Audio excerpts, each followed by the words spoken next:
What's going on, Draft League fans? My name is Raptos, and this is Momentum Shifters, where we analyze how a game swung from being in one player's favor to being their demise. This week we have yet another fantastic match featuring the Richmond Rayquazers, but this time their opponents are the Orlando City Superiors.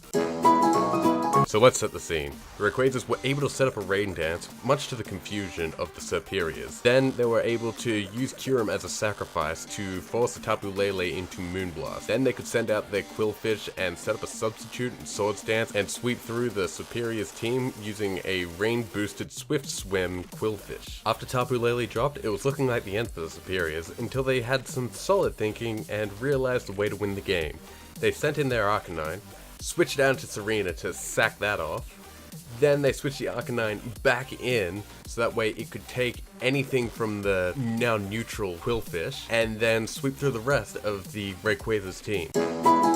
So this one's really cool because even though in retrospect it seems like, yeah, that's obviously the right play to switch in the Arcanine, switch it out and sack something else and switch it back in, and so that way you can take stuff from the Qwilfish. That's not really the case, because had the Rayquazers caught on to this being the exact plan, and that switching in the Arcanine when you have a grass to resist, like, there's obviously something fishy going on there.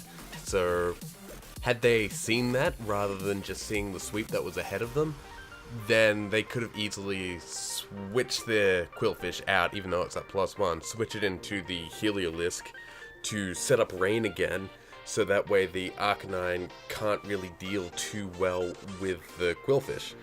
And like set up rain, either Volt Switch or sack off the Heliolisk, and then you're in the money for the Qwilfish to come back. So that was obviously some really careful planning and some really hard thinking that was done by the Superiors in order to not only seed their way out, but to also pull it off and take it to a victory. I know it feels a little rough on the Rayquazers for them to be on the ass end of the ass kicking for 2 weeks in a row on this Momentum Shifters, but they seem to be just getting opponents who can really pull a losing game back out. Although Verts, as I said, wasn't really a losing game. But anyway, this one definitely was a losing game for the Superiors, and it really required some really good maneuvering and really good offensive builds in order to take a neutral waterfall from the Qwilfish with the Arcanine and also be offensive enough with extreme speed. It was also really cool set building, like 2 priority users in the Caesar and the Arcanine when you've got Tapu Lele on your own team. Like, that's some ballsy playing right there, but it obviously worked out and obviously isn't too bad because it's only 5 turns that you can't use it, as they said in their recording. Anyway, so thank you guys very much for watching.